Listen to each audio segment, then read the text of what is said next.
Yes. Hello, Me hello. too. Welcome back. Thank you. Yes. So your son, the producer, has done his job. Yes. Okay, Ebiye, thank you for being here. Thank you for being here. See, this is how Pleasure. I like to start. Okay, I like you to introduce yourself, tell my audience who you are, what you do, like that. Let's start that way. Okay. My name is Lavonne Ebiye Tetsoma.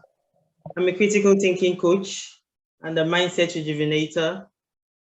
I'm a single mom to 3 kids, a Nigerian living in Nigeria. I have a diploma in public administration, Okay. a BSc in business administration, and I'm currently an MBA candidate. Okay. Okay. Yeah. I'm the CEO of the Critical Thinking Boss Consult, and I'm the founder of the newly launched initiative, MindGrip Africa. Great. I'm also an author to 14 books, 12 on mindset. Wow. See, these are the things we'll try to dig into within the next hour, See, No the first time I saw you on LinkedIn, I was curious about what we're talking about. And then I looked at your profile. Critical thinking. See, this is something I think is important. Okay. And I know that, well, I suspect that we don't have enough of it in Africa. Now, it's not only in Africa that people don't think critically, okay?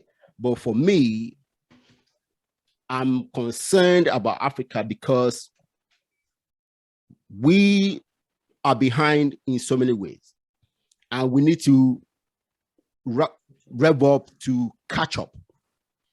And without people thinking critically, we will not do that. That's my concern. Okay. I don't know what you think.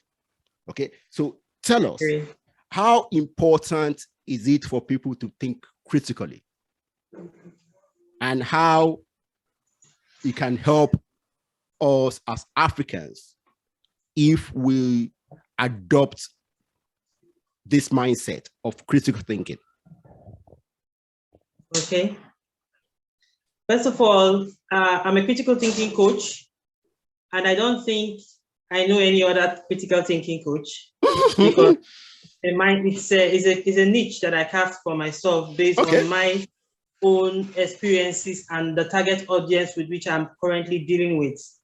I'm also a mindset rejuvenator, and people want to wonder many times they wonder what a mindset rejuvenator does. Yeah, it's also something I don't think any other person does too. I had to create it also to suit the target with which I'm dealing with. Okay. Now, for me to go further to explain what's critical thinking, how important it is, it's very important for me to make people understand what exactly I do. Okay. Very good. Very good. Last 2021, I'm a very good marketer. I'm a seasoned marketer. I've been a marketer for over 14 years. I was given a contract to train over 1,000 startup logistics entrepreneurs. Okay.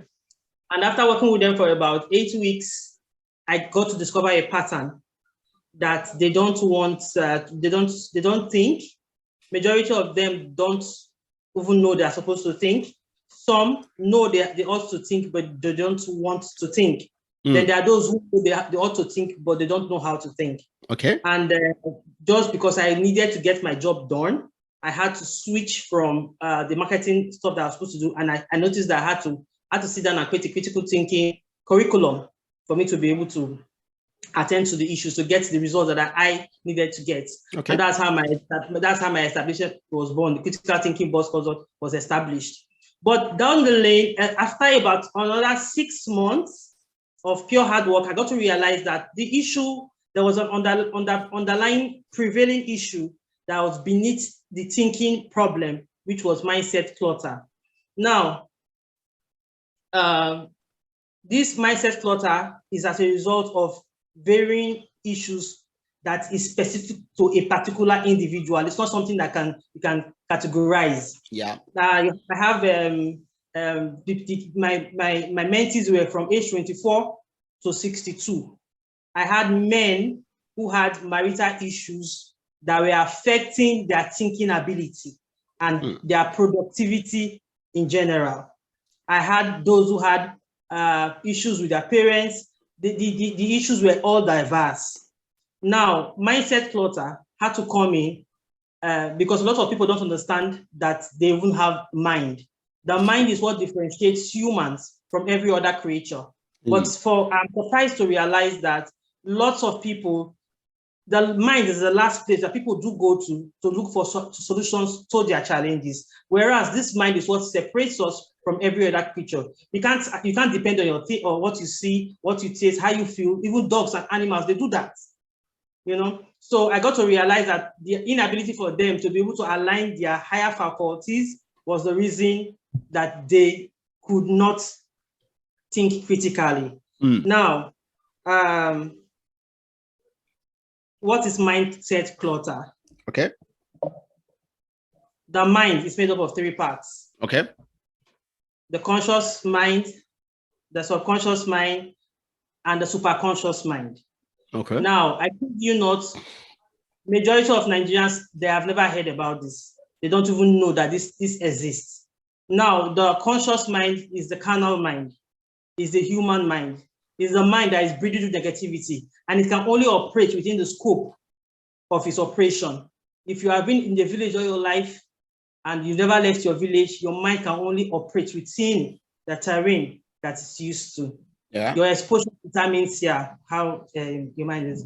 Now, there are lots of people that don't also understand that the mind has 2 major functions. One of the functions is to be able to, if you are conscious of if you are in control of your conscious mind, you will be able to align your 6 higher faculties, of which are will, your memory, your intuition, imagination, perception, and reason.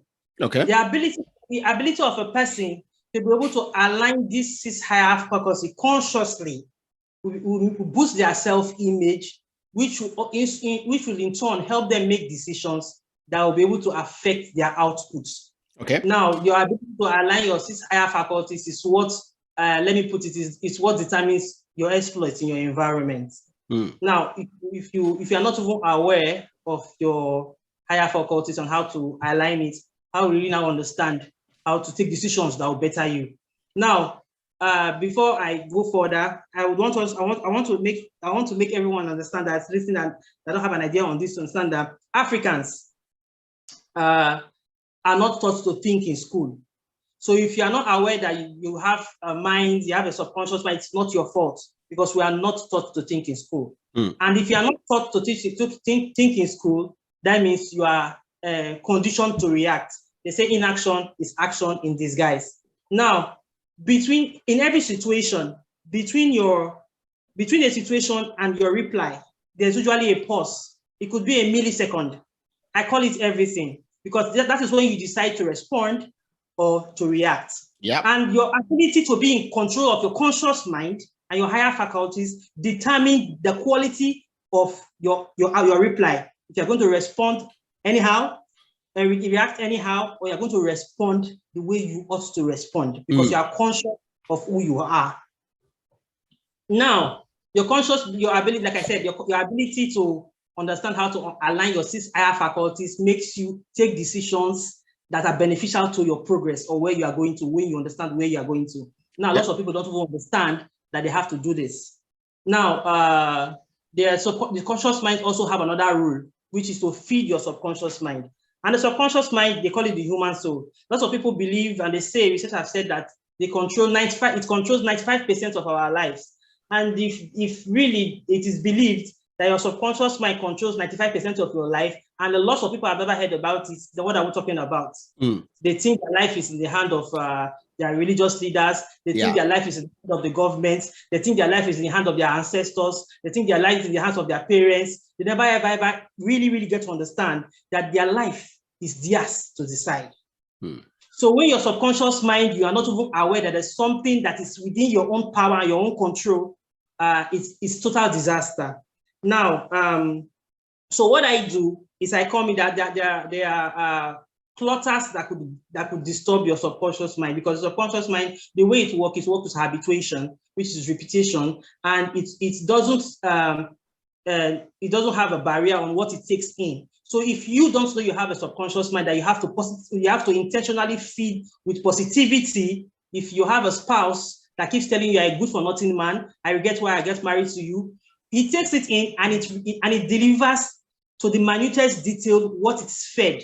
So if you say you tell your husband that he's a poverty-stricken, his family is useless, your husband's subconscious mind will go to work to make sure that you see poverty in levels that you can never ever understand. That is how it works. So a lot of people are ignorant of this. So what I do as a critical thinking coach in my own service, somebody else can become a critical thinking coach tomorrow and decide that they want to do something different. In my own specific organization, what I do is I sit down and I check each individual or the groups, and I try to determine how cluttered their mind is.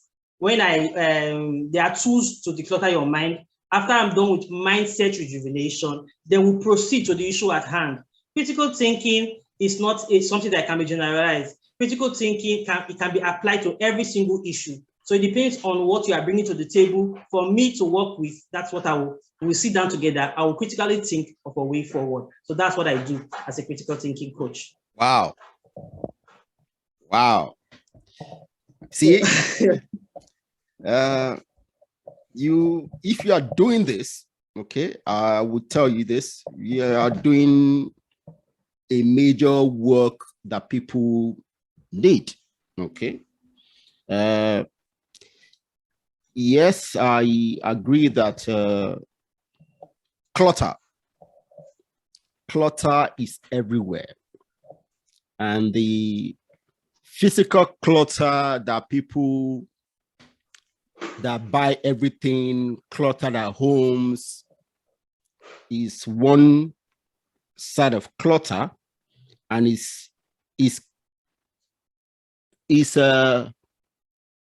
dangerous, okay, but the more dangerous clutter is in the mind, okay. And I agree, a lot of people have a lot of clutter in their minds, and it affects everything we do. Yeah. Okay. And that's why people cannot get out of the environment they are in, and everything they use to determine the way forward is just inside that little space. And that's why I encourage people to step out. And one of the easiest way to step out of your immediate environment, a book. Yes. Okay. See, I recommend and encourage people to pick up a book. And right now, there is hardly a subject that 10, 15 people have studied and written books about. Okay. So I encourage people, pick up a book. If you have something that bothers you to understand and you think it's affecting your life, pick up a book on that subject, at least to enlighten you a little bit. Yeah. And it's very, very important. And that's one thing that we as Africans do not do. Now, again, it's not totally specific to Africans, but right now we are talking about think big for Africa. Yes. Okay. And we being behind, and we need to catch up. We need to read. You see, if we are trying to catch up with the rest of the world in so many ways, and we don't think we need to know what the rest of the world know, then we're digging in the dark. The first thing we need to do is to know what they know. Yeah. If you don't know what they know, you can't catch up with them. No. And that's why critical thinking, reading is very important. So, what? Sister? Yeah. Now, when talking about reading, I believe the role of reading, it has to be awareness created. Yeah. And in my case, my father is. I always say it every time. My father is a primary 6 certificate holder. Okay. My mom was born in Ghana. She has the equivalent of middle school. She has the equivalent of a JS3 certificate. Okay. But at the age of 8, they started building me a library. Very good. And by 12, I know by 12, when I just finished my primary school, I had a fully stocked library with age appropriate and age inappropriate books. Same here. Yeah, they didn't know how to translate. Now, one of the reasons why I'm lucky, I say it's luck. I'm lucky to be how I am today. My path, when I look back, everything, how I am, my ability to assimilate, I've read thousands and thousands of books. My assimilation is, my brain works like a computer when it comes to book. I'm not the normal usual Nigerians. I've had conversations with every kind of whites, and anytime we're having conversations like this, most of the time they keep quiet and they're like, Lavonne, you know too much. Now, why is this? Is because my father decided that he has 4 children. I don't know, probably they have some prophecies before I was born that led them to want to encourage me to read. Now, the difference between me and every other Nigerians do read. Okay. But read with the wrong intention. Okay. Now, education is like a passport to leave Nigeria. We have passive graduates. We have people who every year we're graduating thousands and millions of students. They're going to school, but they read passively because they don't understand that they have to understand what they are being taught. Okay. And now, I like talking from experience. I don't like textbook talks. I like talking from experience. Good. Very good one. My master's degree, I'm currently running my master's online because I believe I don't have to travel out of Nigeria to get a degree. I'm doing my master's online, and in my class, we have over almost 200 Nigerians. Okay. And everybody, if you can pay my fees per month in my university, we are doing very well in Nigeria. Okay. And I kid you not, for the very first assignment we had, almost everyone they have no idea what citation is. These are graduates from Nigerian university. They have no idea what citation is. Yeah. We don't need to wash our dirty linen in public. Yeah. You understand? Yeah. They read, but they read with the wrong intent. If you have to, they have to understand that the reason for you to study is to get understanding, not to pass the degree. Exactly.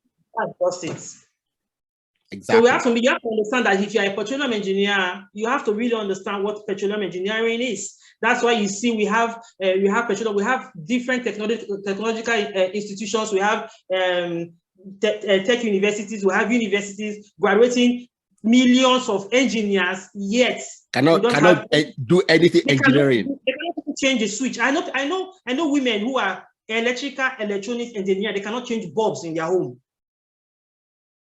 So Nigerians read, but we read with the wrong intent. So we have to change that. If my father, who is a primary school certificate holder, can decide to empower his child, then I think we should start doing that for our own generation. That's just it. Very good. I do agree with you. I do agree with you. See, yes, your father was the bulb lighted in his mind, and he empowered his daughter. Yes. But many parents are not that enlightened.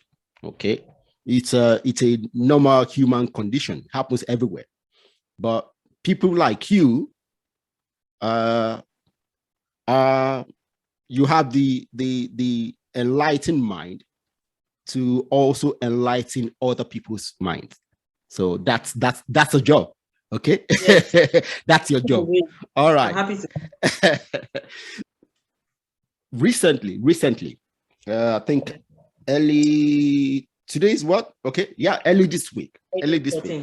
I saw your post about on LinkedIn about startup, a post about a journey of a startup and the mental health issues. The mental health issues, yes, and it's really interested me, okay, because that little story is something we need to think about and talk about. Okay. Yeah. Now, there's a lot of talk of mental health in the world. I don't know if it's adequately portrayed the way it is, but it's important for us to talk about, because yes, people have gone through different difficulties, and the outcome can be better for everyone if they are willing to discuss it with people who understand what they're going through. So tell us a little bit about your own journey, and if it impacted your mental health and what you did about it. Okay. For one, I think starting a business in Africa, in Nigeria, has a lot of frustrations attached to it. For you as a Nigerian to even decide that you want to go on a path of entrepreneurship is a bold decision on its own. Yeah. And on its own. And I don't know about out there, but in Nigeria, we have this factor of keeping things to ourselves. Let me put it this way. My first book was titled Facade, because I got to realize that Nigerians are great at suffering and smiling. And sometimes this suffering and smiling, it's not because they really want to do it. It's like a culture. Because we grew up to believe that we have an auntie somewhere that doesn't want your progress. We have an ancestor somewhere that doesn't want to progress. Yeah. We have this belief that evil is lurking at every corner, juju, voodoo, you know. So it has been a kind of impediment, because even when you are on a journey where even the tiniest support is needed, you will not be able to open up. Two things. Why? One, because probably it depends on your background. If you went into the business with that support, you want to prove yourself. Yeah. And you wouldn't want anybody to see that you are failing. So you keep struggling in silence. Then secondly, they don't want to, you don't want to say it out because of this religious issue of voodoo, juju, and you think that by the time you affirm it, that you are going through issues, it will come to pass. right? Now, everybody is hiding. And what we all see is the success story. Because I know, like me, in my own case, I know that in the near future, somebody might just see me, Lavonne, and they'll say she's an overnight success. Only if they knew what I have been. I have failed, I have failed, I have failed. Yeah. I have failed. Yeah. I know what pain is. I know what failure is. Yes. I know if resilience was a person, it would be me. Because as a single mother, first of all, taking a decision that something is not working and walking out of a marriage in Nigeria takes guts. Okay. And in my own case, you asked me about my particular experience. I'm talking about myself. And when I left, I'm not the kind of person, I don't believe, I grew up from a very young age. I was like a celebrity growing up. And I was like the pivot point with which everybody rotates. So I grew up, though I was young, I was a teenager, my parents seek my advice and my opinions to take decisions. So I've never been the one who had to go to people to tell them I have this issue. Right? So I grew up handling my own issues for myself, the one that is always strong for every other person. So when I had to leave my marriage, I didn't see the need to go discuss with anybody that this was my challenge. I discussed with my spouse. We have a very good relationship. In fact, till tomorrow, my father keeps saying it, that he doesn't understand how I did it. That I should be given an award because we are doing fine. We relate well. There's no bad blood between the families. Before my mother-in-law left for UK, she came to say hello to the children. We're all doing fine, So in my own case, I left, and when I left, nobody could have anything to say. You cannot hear any story anywhere that I spoke about my ex somewhere. You can, even my parents, they cannot have anything to say about him. Lavonne, I will say this. Sorry, I'm cutting you short. Congratulations for having that mindset. Okay, because it is very, very unique. I'm telling you. Okay, and it's not a Nigerian thing, it's a worldwide phenomenon. Okay. Exes bowed mouth each other. Don't do that. Okay, you don't do that. That's good, and I'll say congratulations for that. All right. Yeah, thank you. All right. So so when I left, a lot of people were curious to see what's the next stage. So what I did, I'm just telling my own story. Yeah. What I did was, like I said, I was celebrating growing up. I was always first in class. I was prefect from when I was conscious. Then when I left secondary school, I was always in leadership positions. I cut off everybody. I don't need the audience. I didn't need the spec, because these people, no one is going to help you, but they always have opinions about the decisions that you took or you take. So I was, even up to my family, when it got to a period, I knew that I'm going through a particular stress or a challenge. I tell my family, I need 1 year off. They know me, I can be strange. I tell them I need 1 year off. And I tell everybody, I'll just keep, maybe one person will be close to me, and everybody is out of.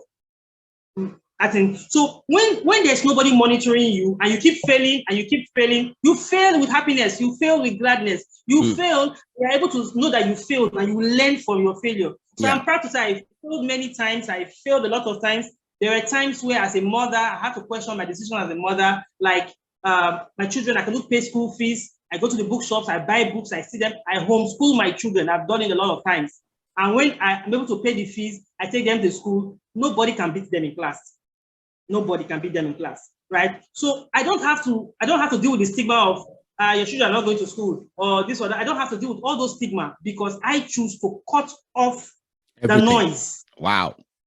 Yeah. So I've failed a lot of times, but I have failed in my own isolation. I learn, I do what I have to do. So it will be partial for me to advise somebody else because this is my own unique plan has so far been working for. As I speak to you right now, my mom, she lives in UK. My siblings are in UK. My mom doesn't have my number to call me as I'm talking to you right now. Yeah. That's change. Yeah, because there are decisions that I'm taking. I started a new initiative because of too much love. She wouldn't want to understand why I'm stressing myself. Come, just get married and just rest. Just be a woman. Why are you up by 1 a.m.? Why are you up by 4 a.m.? Why don't you sleep? You're a woman. Be a woman. She loves me, but I don't need that. Wow. You understand? But for startups, if people should be able to, even, I don't want to go deep. Let's just use the basic LinkedIn setup, because I don't do Facebook. I don't know how Snapchat looks like. I've never been on TikTok. I don't do those things, right? I'm very disciplined. Now, on LinkedIn, you see people say they celebrate 2,000 followers, 3,000 followers, 5,000 followers, and when you ask them how they do it, they try to sound modest. That's how people try to hide things. It's not easy. I tell you, serious hard work. You need to grow even 100 on LinkedIn. You have to put in effort, you have to put in time, you have to put in resources. So where the mental stress comes from, it's the fact that people don't share. So people are not aware that this is normal. Yeah. Okay. I had to go through, when I left my marriage, I first left my marriage 2012. We had issues. I left for South Africa. I was thinking I would not come back.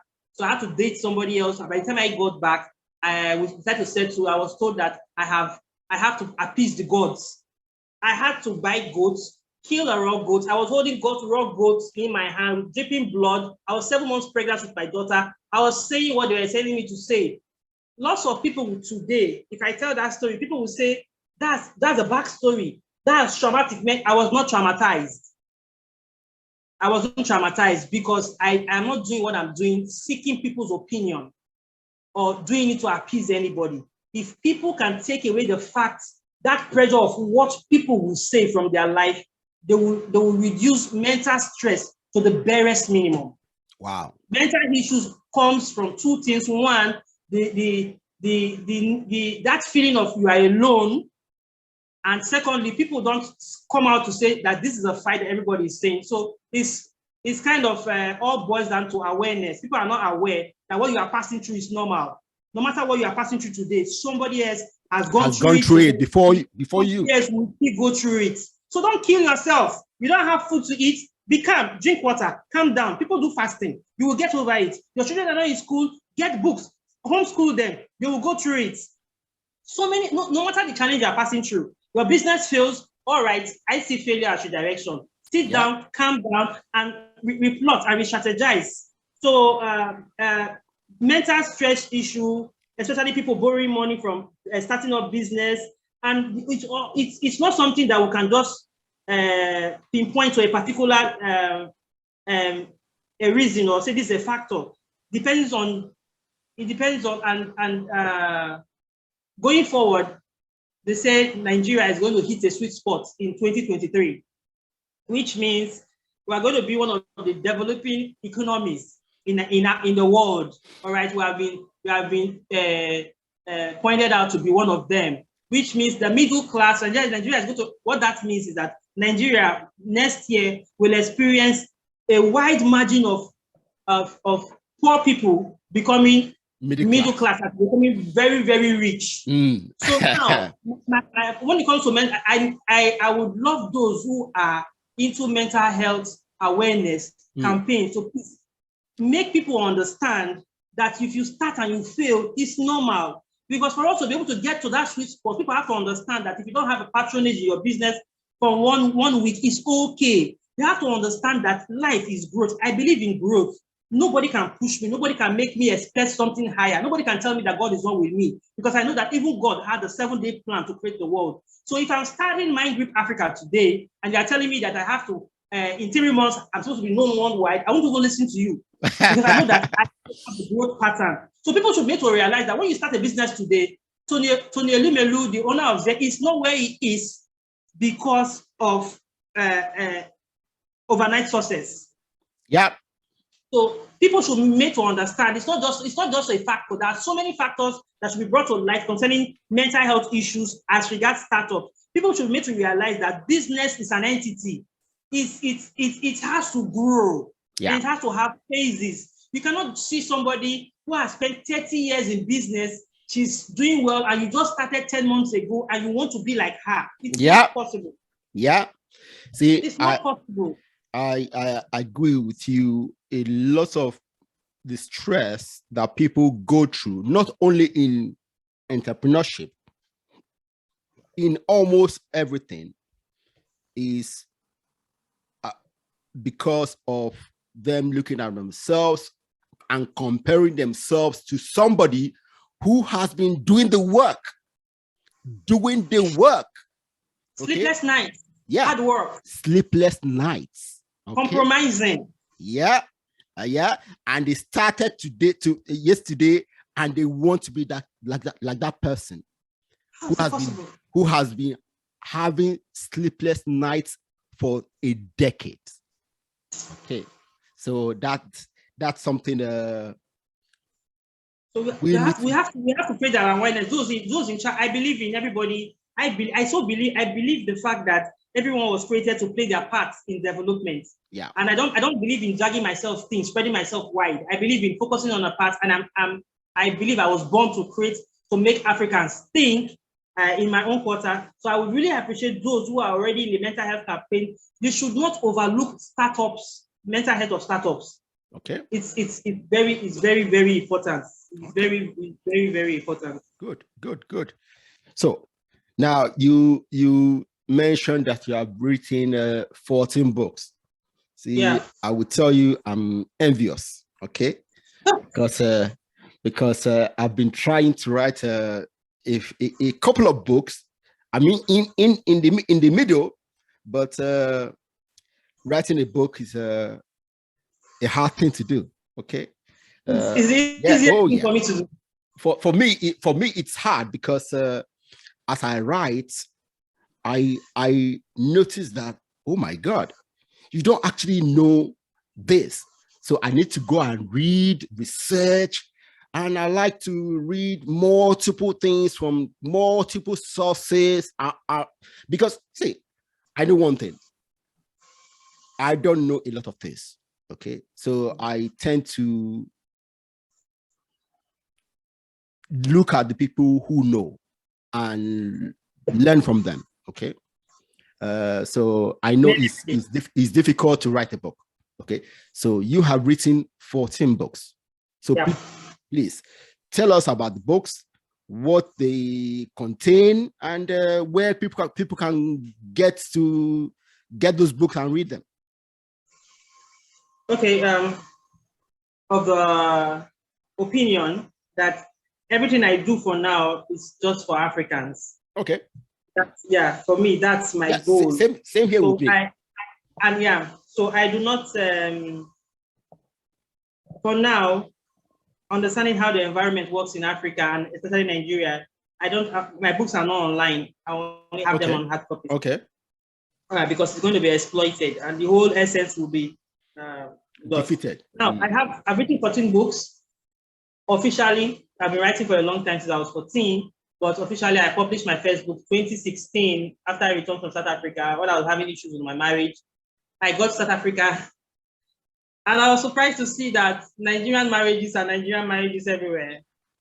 It doesn't matter the location that you found you are resident with your spouse. Now, the book is about cultural barriers. Okay. It's not against culture. It's not fighting culture. It's not my place. Like I say, I pick my battles very well. But it's bringing culture to life because lots of people marry without even taking time. They just love the man. And personally, for me, I don't think I can marry a man who doesn't have a good relationship with his family. Okay. Because I believe in family. I believe in the whole package, right? Yeah. Now, when some people go into marriage, they don't even get to know the background of where their spouse is coming from, their culture. They think it's old-fashioned. But I tell you, there are cultures that are prevailing even till today.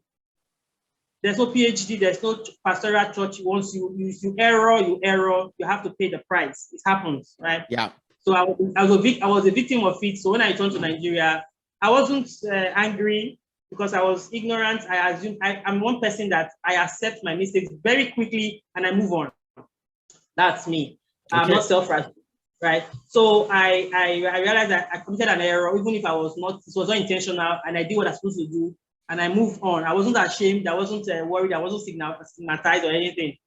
But I realized that there are lots of women who wouldn't have gone through it the way I go through it because I have a very tough mind. So I decided that when I got to South Africa, yeah, I met a woman. She's Igbo. Okay. She was married a virgin. Okay. But the only problem she's married for over 10 years. But the only problem she had with her marriage was sexual related. Okay. Because she was circumcised. Okay. Right. She told me that she practically had to hold the door and her husband be dragging her in because she doesn't want. She even wants him to help him to get dates to go out to have. She doesn't just want him to touch her. Right. Now that she's innocent of it because she was circumcised and hers was done very badly. Right. Now this is a cultural issue that she was a victim of. I was a victim of it too in my own way. And there are lots of other women who are going through this and they're all quiet. They're all bearing in silence. So I wrote the book Facade to make every other woman understand that, yeah, you can see them in jeeps, you can see them looking happy, but they are all, I tell you, many of them are enduring some things that you wouldn't even guess that they are enduring. I wrote 14 stories, all true life stories of 14 women telling their issues with cultural barriers and how they were able to overcome it. And I had to tell you that they need to think critically. I didn't even know I would be a critical thinking coach. I'm always a critical thinker. I thought that, so the book is it's not to fight barriers, but to make you realize that other women are going through this problem. So when you are in it, think of a way to solve it. One of the things that have guided me so much is I respect my children so much. So whatever decision I'm taking, I always think, how will my children see? Whatever I type online, I always think, how will this affect my children? I respect my children a lot, so I have to be conscious of everything I do. I cannot insult their father. Their father is their father. No father can take their place. Yep. You understand? Yeah. I can only give them a stepfather who will be an extra father, you know. So for me, understanding the culture of Africa and accepting it and making people understand, creating awareness was the purpose of my book Facade. I published that book with iUniverse in America. I got back to Nigeria in 2018, and I went to visit my grandma's. I went to my grandma's village, and I met a situation of a tenant and a landlord fighting, and the landlord was saying that the tenant does illegal abortions. Ooh. So me, I don't know how. I just decided that I want to listen. So when I went closer and I asked where the tenant's hospital is, his health center, where he does abortion, they showed me a small attachment that's just on top of a septic tank. And he does abortions using, this iron hanger. Oh my God. There is iron, there's this olden days iron hanger they use for clothes hanger. That's what he uses. According to what they say, he uses it. There's no light. He puts touch in his mouth. Oh my God. Oh my God. So I try to. I've always been an activist. My mother was like, "Lavonne, you will not do this one. Let's go home." But I was touched. I started asking questions. That's why I started getting different stories from students, university students, ladies on how they have been through abortions, people that unsafe abortion. So I had to write a book. It's a true life story of a particular girl. She's 14 that went through a lot through an abortion process. So the book, Mother of a Dead Baby, is a true life story of a gruesome abortion ordeal of a 14-year-old. The purpose of the book, I'm not saying, yeah, I'm against abortion, but the book is not pro or anti-abortion. The book is making people to know, especially the girls and the boys, to know that if you are in this is what you're going to pass through if you choose to go through the path. right? Yeah. And also to make parents understand that that 14-year-old, that teenager is not as young and naive as parents do think. So that's the reason for my book. I had a lot of love from the Catholic family. In fact, I was like that period. I was like yeah. Now those two books, I think, the topics you covered in those books are very important for our society, because those things happen in our society a lot. Now, yes. I will say this for you. I come from a very big, when I say a big family, okay? I come from a big family. And we are, I know my cousins, I know my second cousins, I know my third cousins all over Nigeria, all over the West, Europe, US, Canada. In fact, I have second cousins, aunties, third, whatever aunties. My family in Canada alone is nearly 100. Okay. Wow. Yeah. So I come from a big family. Okay. And I will tell you this.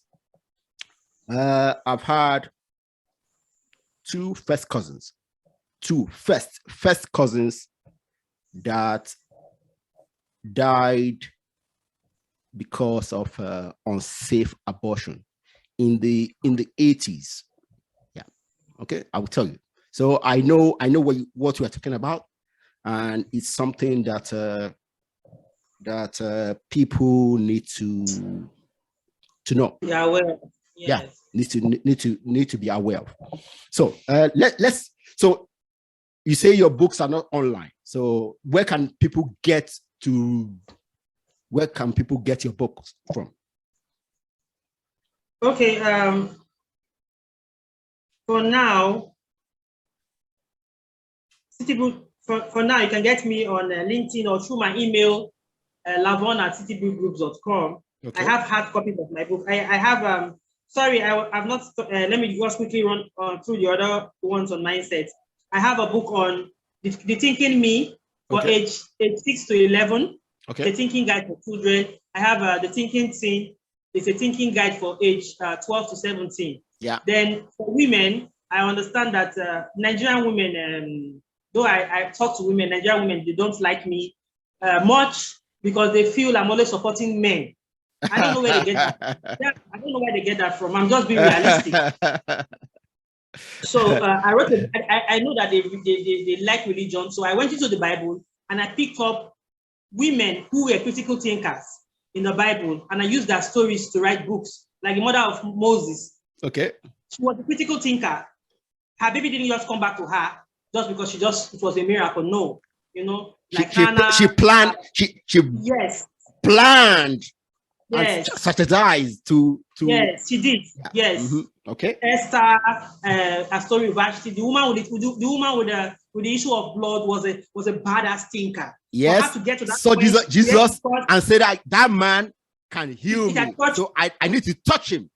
Yeah. Yes. Yeah. She was a critical thinker. So I wrote 9 books. I divided into 3: The Thinking Woman, 3 books; The Thinking Wife, 3 books; The Thinking Mother, 3 books. So make women understand that these people you see in the Bible, they have done it. They were thinking. So you should think now. That was 9 books. The last book is of affirmations. Over 2,000 collections of positive affirmations. They are all hard copies. Okay. They are valid. Good. So I will put the link or your email on this whatever, so that people can contact you. Okay. All right.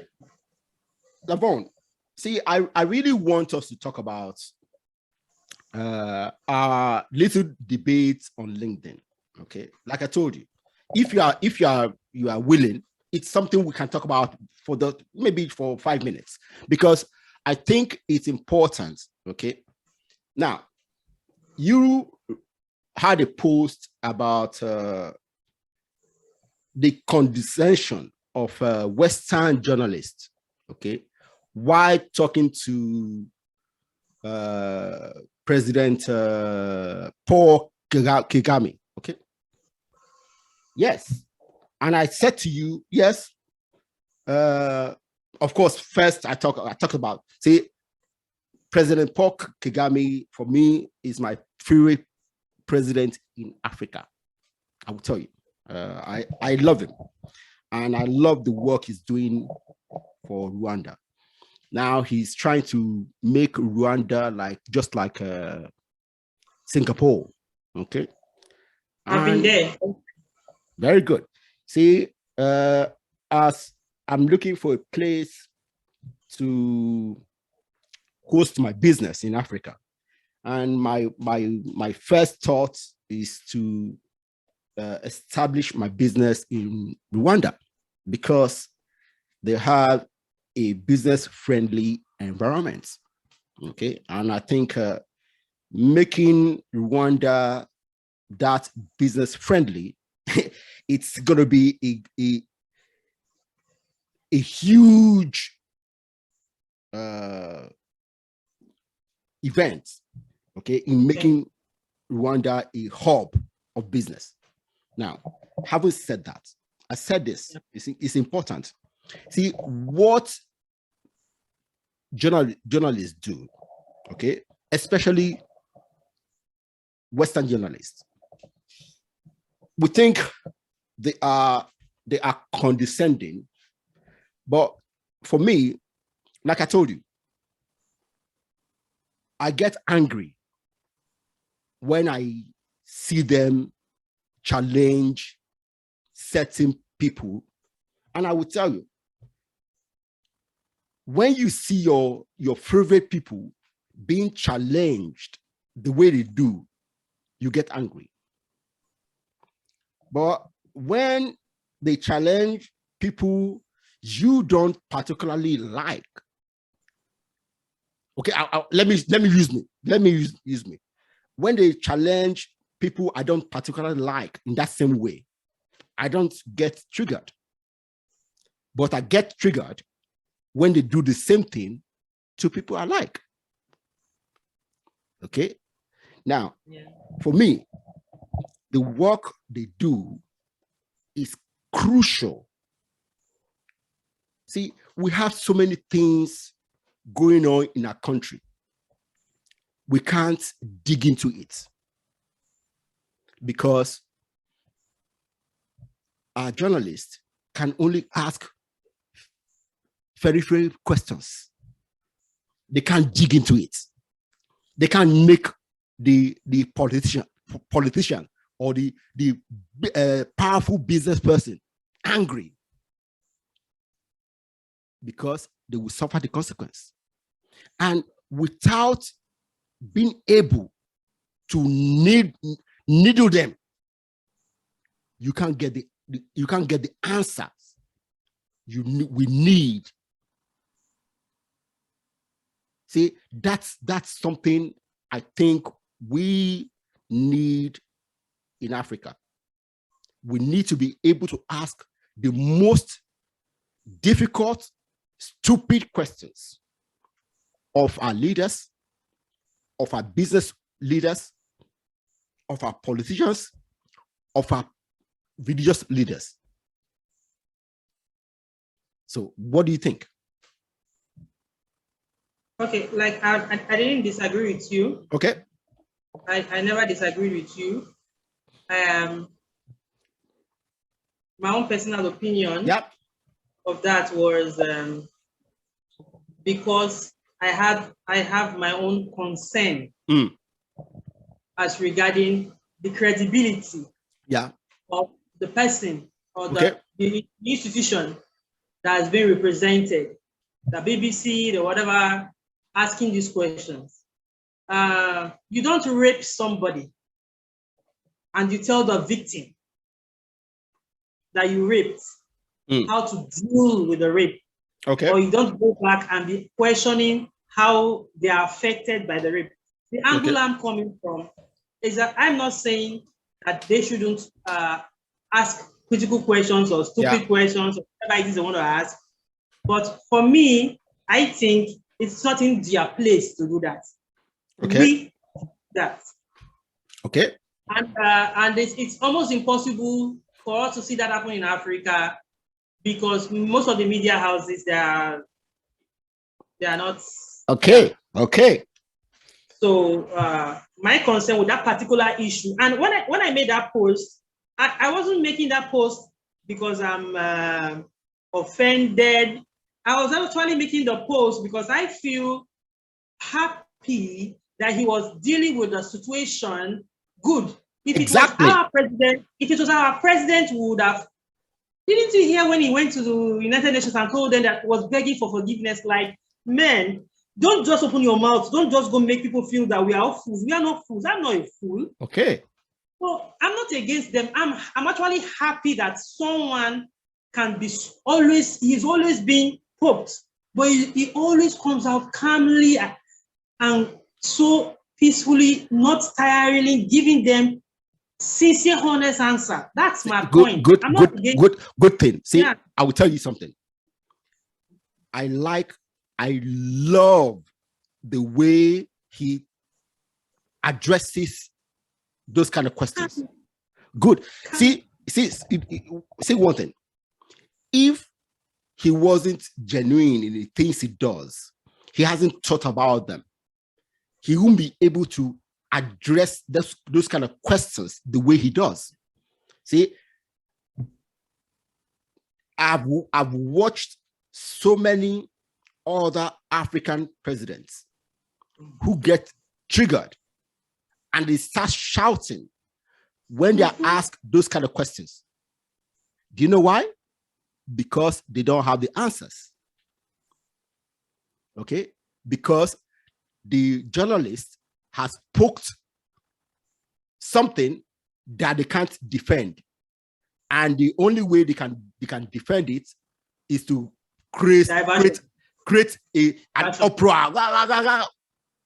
See, President Kagame calmly answer the question, and he will do something again. He will chastise the journalist. Okay, now he can only do that if he's genuine with his answers and he knows exactly why he did that thing that the journalist is challenging him for. So my own thing is that the questioning, as stupid as they might be, had as condescending as they might be, is vital, okay, for us as citizens to listen to those questions. For the country is important. So the work of journalists, those kind of journalists, are very, very important. Okay, I agree. Yeah. So that's my point. Yeah, I'm happy we start it. Okay.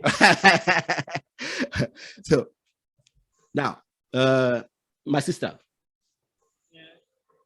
2023 is going to be a big year for Nigeria. Okay, we are going to have a presidential election that everybody thinks is going to be very pivotal for the future of Nigeria. Okay, now I see the what's the word? The fever flowing in people's body and between people. I see the 1 million march, 2 million march, 3 million march, 4 million march everywhere. See, I made a video and I asked a question. Are these people the savior of Africa? Okay. And if your preferred candidate in Nigeria wins, would that make everything better instantly? And I know for a fact it won't. Okay. So I know there is no savior. There is no savior. But I don't know if our young people know that Buhari, Tinubu, or Obi are not saviors. That the only savior is you, me. What do you think is happening? Okay. I'm going to answer your question two ways. Okay. I live in Nigeria. Yes. I don't have any plan yet to relocate. If anybody has to deceive themselves, I cannot deceive themselves because of myself and my children. Okay. Now, first, let me talk about Nigeria. What's currently happening in Nigeria? Nigeria is a kind of patriarchal nation. They believe in fathers. Okay. Right? And we grew up from the home. We are taught not to speak when others are speaking. And then we carry it to the school where you are not supposed to talk when your teacher. In fact, Nigerian students don't even know that a lecturer is supposed to be a two-way affair. Yeah. They're not even aware that your teacher is actually there for your own benefits, actually paid to impact you. Yeah. They don't see it that way. All right. Okay. So we take this father leadership kind of reverence from the family. We take it to schools, primary, secondary, university. Then we apply it to governmental bodies too. And if we have to be sincere, the majority of Nigerians that do go out of Nigerians are two sets of people. The Westerners, they travel out for education. The Easterners, everywhere I've been to in my life, I've always seen an Easterner there. Mama Chukodi in the corner in Accra, doing very business. They are doing their business and they excel at it, right? Now, the other majority of Nigerians don't go anywhere. We remain here.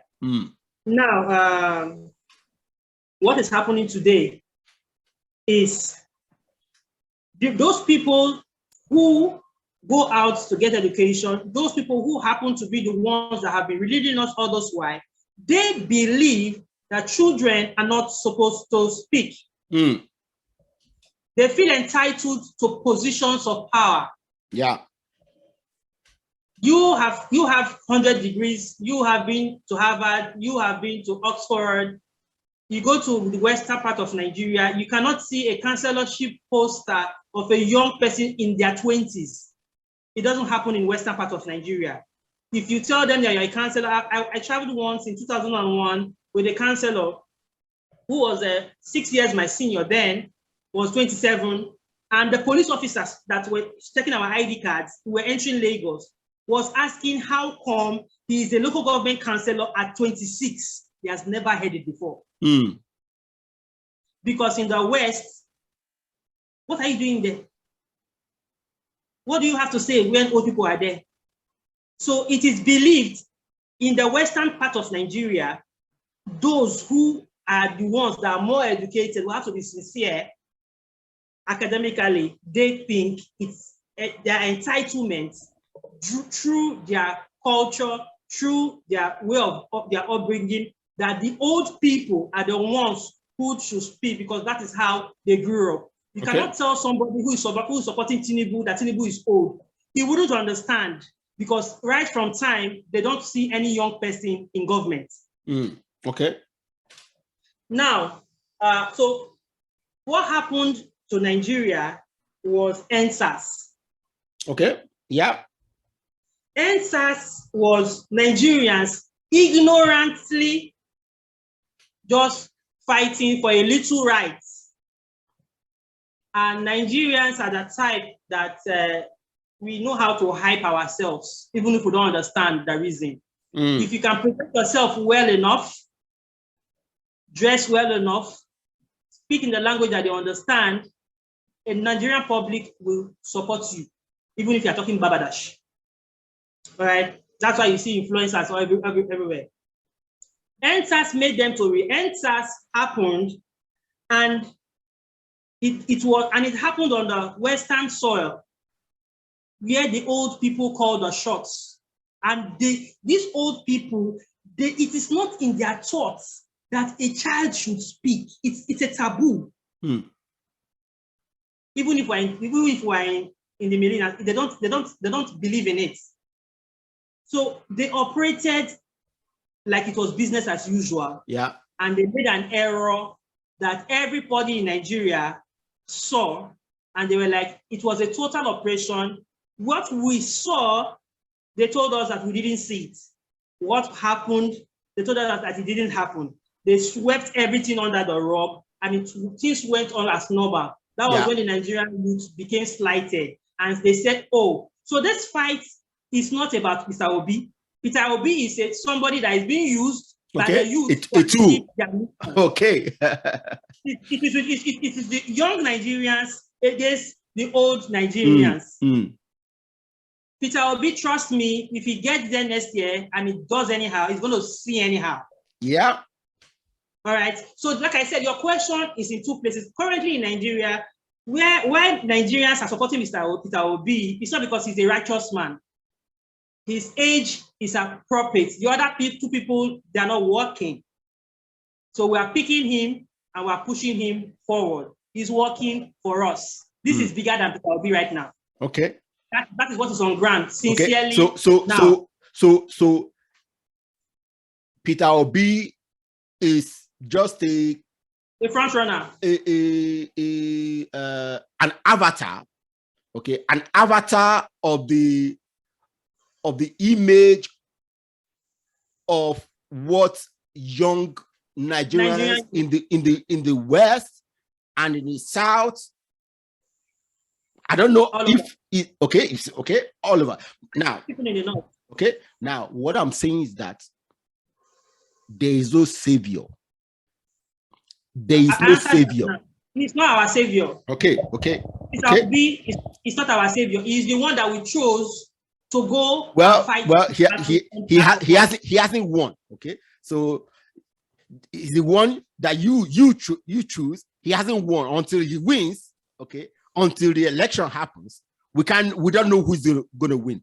No. You ask a question. You say I'm only responding because of what you said about the hype going on, and I'm telling you why the hype is there. Okay. Of course, we have to have a representative. Okay. We're not worried. We're not saying he's our savior. We are saying that he is the one that we have chosen to support, to take away the other two people who we know are not right for us. They're too old to go and rest. They can teach, they can mentor. All right. Okay. So I told you I'm going to answer your question in two phases. Okay. Now that's the first part. All right. So we're not seeing Peter Obi like a god. No, of course we have to support somebody. All right. Now that's that part. Then secondly, you ask the effect of next year's election. Yes. Nigeria. Now, while we were talking earlier, I made you realize that I said it, that Nigeria has been marked.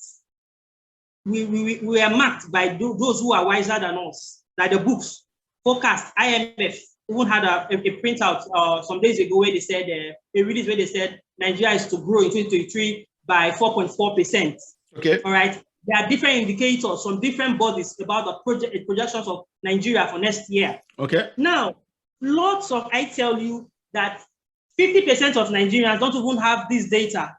They don't even understand what the implication of Peter Obi coming in. So if you are accusing the Nigerians that they are picking Peter Obi as a savior, for me, it's not correct, because most of them, the reason they are doing this is just for one reason, to get the old people out of there and putting the young people, because they believe that the young people also know what the old people knows, and they believe that the young people will fight for them instead of doing what has been done over the years. Now, the impact of 2023 for us that are aware of what is happening, why I'm choosing Peter Obi, why I'm supporting Professor Dati, who owns a university, is this.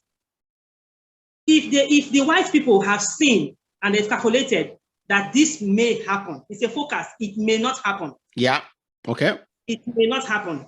Now, we are trying to ensure that this happens by putting a president who understands the importance and who is following the priority. Okay. For us to be able to achieve that goal of being a developing nation. Okay. We are Nigerians. We are an emerging market. We have Nigerians in diaspora, a lot of them. We don't have any global brands. Nigeria as a country should have global brands, even if it's a global brand in agro processing industry. We're supposed to have tomato paste. We're supposed to have pepper. We have to have different kind of paste because we have Nigerians who are out there who are bicultural immigrants. When Nigerians are out there, they operate according to context. When they are outside, they act as the host. When they are indoor, they act as Nigerians. So if we have a tomato paste, for example, that will be selling at, it could be a global brand because Nigerians are in Asia, they're in South America, they're in North America, they're all over Europe. What are we talking about? But we don't have these global brands because we are ignorant, because our leaders only know what to do is to give out our rights to others and secure a percentage. Okay, now I just want to ask a simple question. A month and 3 days ago, 286 Americans and Europeans were given Nigerian citizenship. I'm in business. I understand the implication of that. Yeah. For you to have a business in Nigeria, for it to be an indigenous, an indigenous has to have 40%. Okay. But now, where you are already a citizen, that means you have full rights to your business. Yeah. 286 Europeans and Americans, you think they are dummies? They already have a plan because they know that 2020 going forward, Nigeria is going to be a hub for business. So they are strategically placing themselves here on ground to be able to be the forerunners. They're going to own the malls. They're going to own the business. Yeah. They're going to be forerunners of these industries. So and also, let me just give. I like being precise. Let me use the tomato paste industry for an example. Right? Yeah. Nigeria is the highest importer of tomato paste in the world. And currently we import $500 million worth of tomato paste a year. But we cannot still meet the demand because the demand of tomato paste in Nigeria is 2.5 billion if we have to import it. Yeah. All right. Now, tomato paste industries in Nigeria currently, none aside from Dangote are owned by Nigerians. And still yet, despite all those tomato paste industries in Nigeria, they can only meet 1% of the share of demand that is needed to meet up the need of tomatoes in Nigeria. Yeah. Okay. Now, when we look at all these three candidates that are going to push us forward, the people like me that are picking Peter Obi, I'm sincere. Because you say, what's the plan of going forward? He understands that this is the plan, and he is going to follow what I think is the way to push us forward. The other party, the other candidates, they would only secure it under themselves. Like at the end of the day, we Nigerians will not be working for some certain people. They have done it before. We have seen it being done in the West, where they own everything and everybody becomes their employees. If Nigerians give this opportunity to these people, they are going to do this not even white, let's not even go there. These industries will happen. This change will happen. But if Peter Obi comes in, it will happen for the Nigerian people, not against the Nigerian people. Okay. That's where the learners, people like us, come in. That's why we are supporting Peter Obi. Okay. Not because I don't have anything against the other people. Okay. Okay. See, all I just want to my concern is that, see, I believe that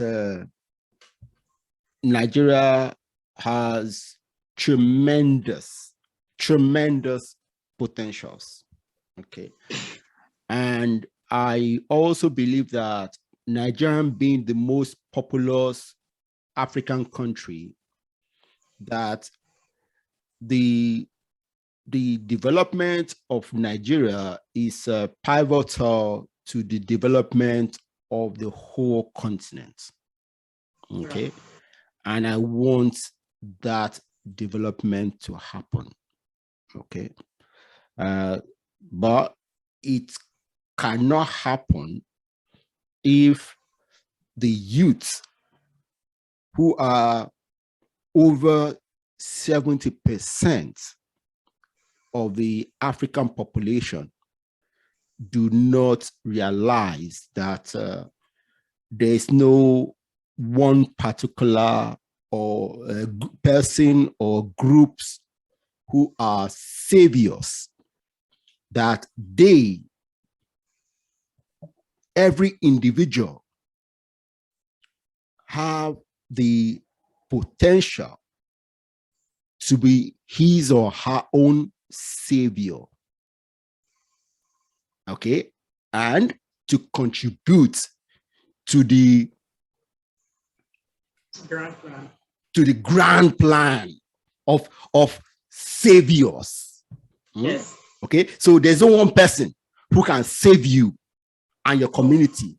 It's impossible. You are your own savior, and if you are you are your own savior, and other people in your community do the same thing, then all of you as a group doing your own individual things will actually save your community and your country. So that's my own. Okay. Can I add something? Yeah. Oh yeah. Okay.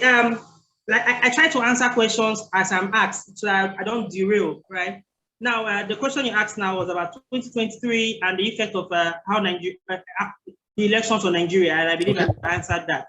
Now, when you come to savior, it's pushing Africa and Nigeria forward. It's not a one-man rule. It is not. After the, okay, now we are all pushing for, because our project now is to push forward and create awareness and make sure that the candidate that we think is going to pilot us to where we are going to get on seats. Okay. Now that is where the work starts from. Exactly. That is the beginning, because after he wins, he needs a lot. Now, I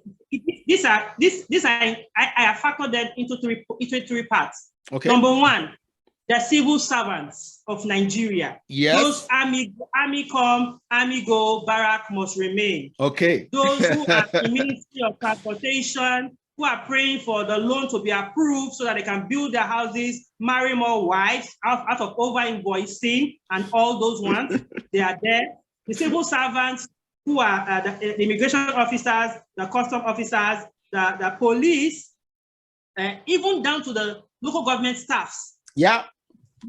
It's difficult to see a Nigerian civil servant that is honest. Okay. All right, that's one. We're going to get there. I will not shut up my mouth. In fact, I'll keep now, that is for the civil servants. They should know that Peter Obi that does not give shishi that you are campaigning for. Sure, you know that when he wins, shishi no go reach your hand. No go reach you. Okay. Good. It is not going to be business as usual. That you are charging us passport 220,000 naira for an international passport, working after office hours in the immigration offices where you are supposed to have been closed, collecting students amount of money, telling us that there's no booklet in the same office during the morning, and in the night you give out passports. Hope you know that when Peter Obi enters, it's no longer be business as usual. I hope so. I'm saying no, they will know. They've not thought about it. They have not thought about it. Okay. Those who are campaigning for Tinubu, I'm sorry, they know this. That's why they're campaigning for Tinubu, because they know that Peter Obi is going to remove shock from their mouth. I'm sorry to say. Secondly, the Nigerian employee, the ones that make the vast majority of the old ones now, they are saying that we are going to have millions of rich middle class by 2020 or from 2020. Now, you that is a graduate that learned how to make perfumes in camp, you that is a graduate that learned how to make shoemaking, you don't have the funds. You want your uncle in London to send you £100 to start your business. Are you honest? Okay. Can you be trusted? I will tell you my own. I've funded several people, friends, family, okay, to start something. None of them have even done. I even did the first step. Okay. See, I have bought things, taking it back giving it to certain people, even to sell it and return the money so that we can do it again. I didn't get 1 naira. That's what I'm asking. The employee, are you trusted? Can you be trusted with 100 pounds? Can you be trusted with $1,000? Let's not even go to the diaspora, because I keep telling people, before you say dire, not to say spora, I don't want to hear it until we change our character in Nigeria. No diaspora should bring a kobo to any of their relative in Nigeria. Okay. I'm saying it. Fight me, hate me. All right. Until we work on our integrity, nobody should open even a barber salon in Nigeria. All right. Until you show that you are ready to move on, and you actually do show signs, then that is only then. Now, number 3, I've spoken about the employees, that's entrepreneurs, the potential entrepreneurs who are seeking funds from their uncles abroad, who are not who even with their own self, they're not, and you know that until, you know, it's amazing that you have a business in Nigeria and your employee gets angry with you because you don't want them to get rich. Mm. They are legitimately angry with you because you are trying to stop them. They have this entitlement that as long as you're employed, they must stop. Let me give a very quick example. I drove into a filling station in the morning to get fuel. I was taking my son to school, and it was the closest filling station between my house and my son's school. And they said a car got spot on one of the tanks. The other tank where I could buy, they said that the pump attendant has not come to 8. I said, so are you not a pump attendant? He said, that is not her pump. I said, it's not your pump, so you cannot sell. Say, excuse me, sir, who are you? Because me, I'm an activist. I said, who are you? Why are you here? He said, I'm the manager. You're the manager of this filling station. I want to buy fuel. He said the person that's handling this pump is not available. So can't you just pump for me? Why must the pump attendant? I said, no, that's her business, that it doesn't interfere with her business.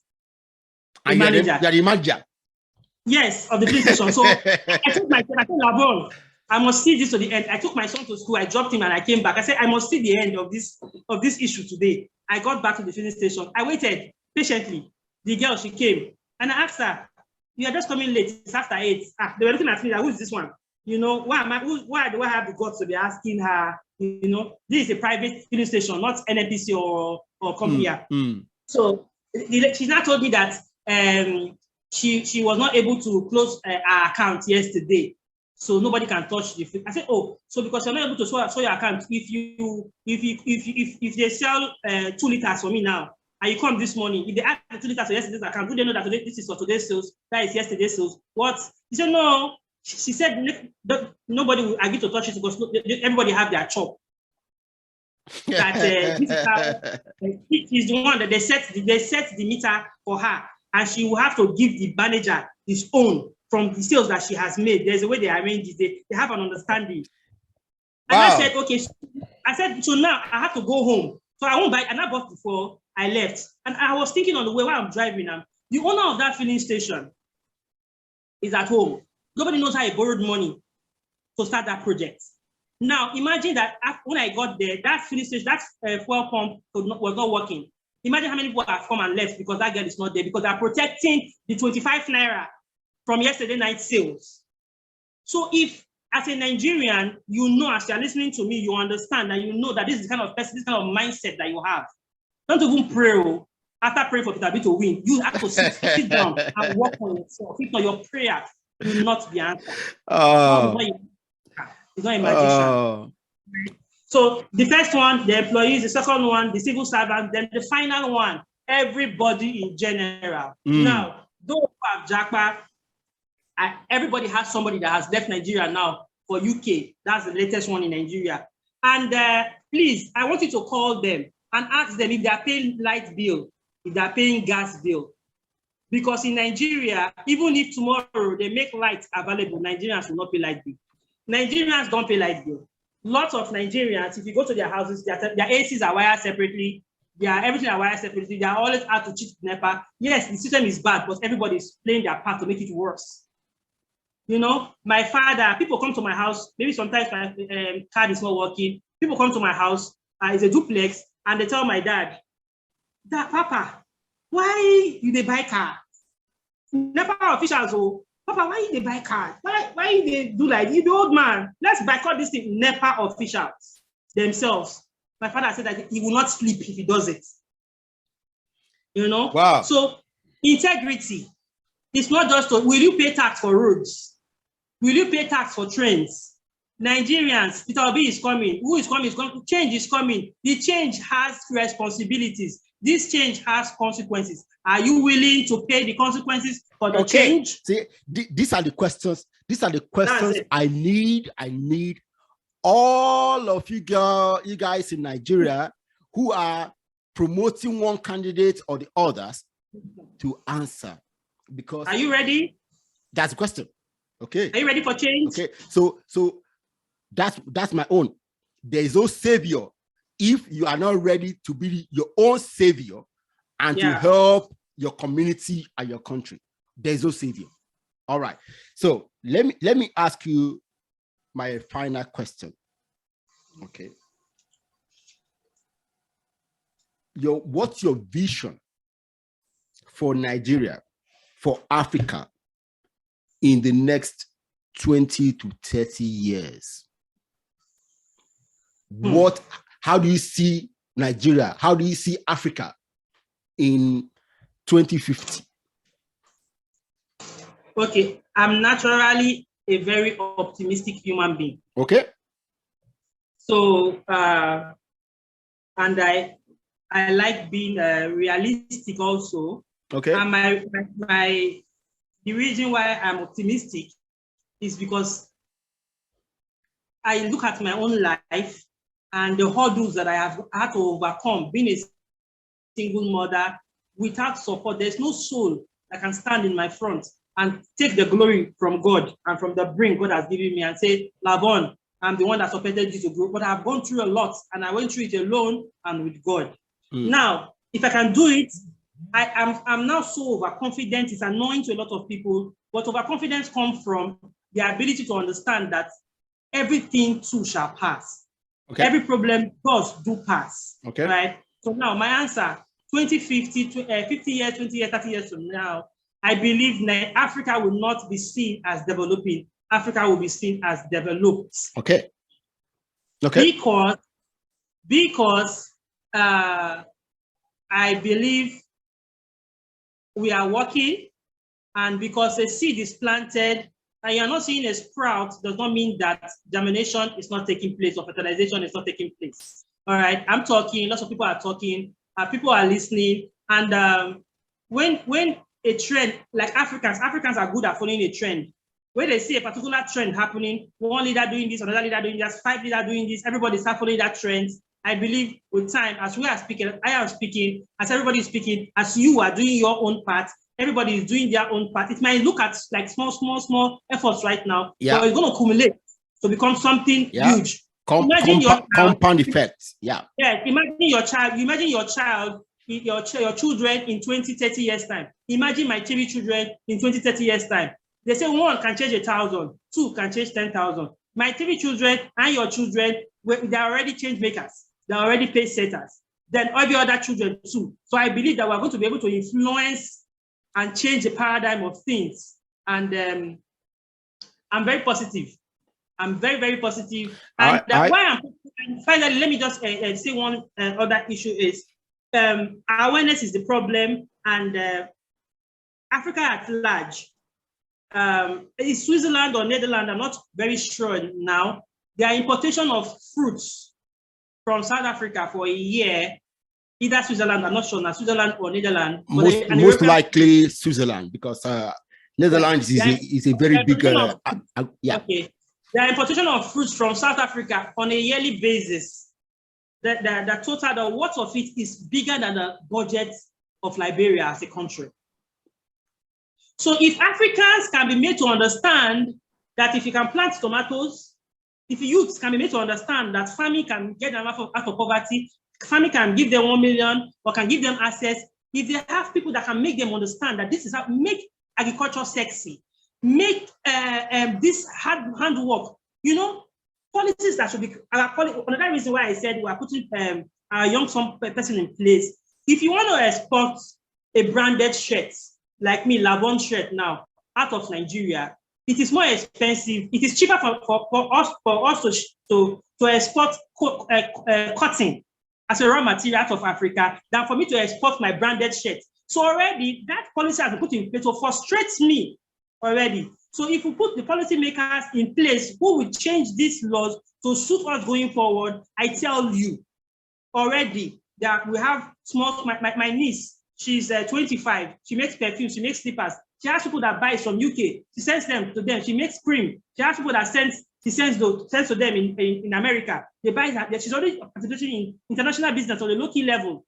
In another 10, 20 years, she's going to become a brand. Okay.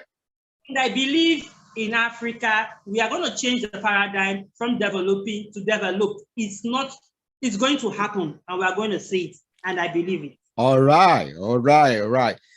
Lavonne, it's been a very good session. You see, I hope our people listen and think about all these things. Okay, we started by talking about critical thinking. Okay, a mindset change.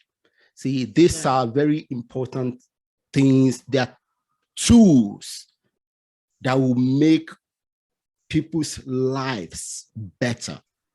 And we have talked about it. There is no savior. You are your own savior. Okay? Yes. So whatever candidates each of us is promoting, they are just a tool. They are just a tool in the system. Okay. Yes. So until you decide, okay, to hold integrity as key, in your forefront, nothing will change. All right. Yes. So, Lavonne, thank you very much for being a great guest of Think Big for Africa. Thank you, sir. All right. So, thank you. Bye-bye. Yeah. Thank you. Yeah.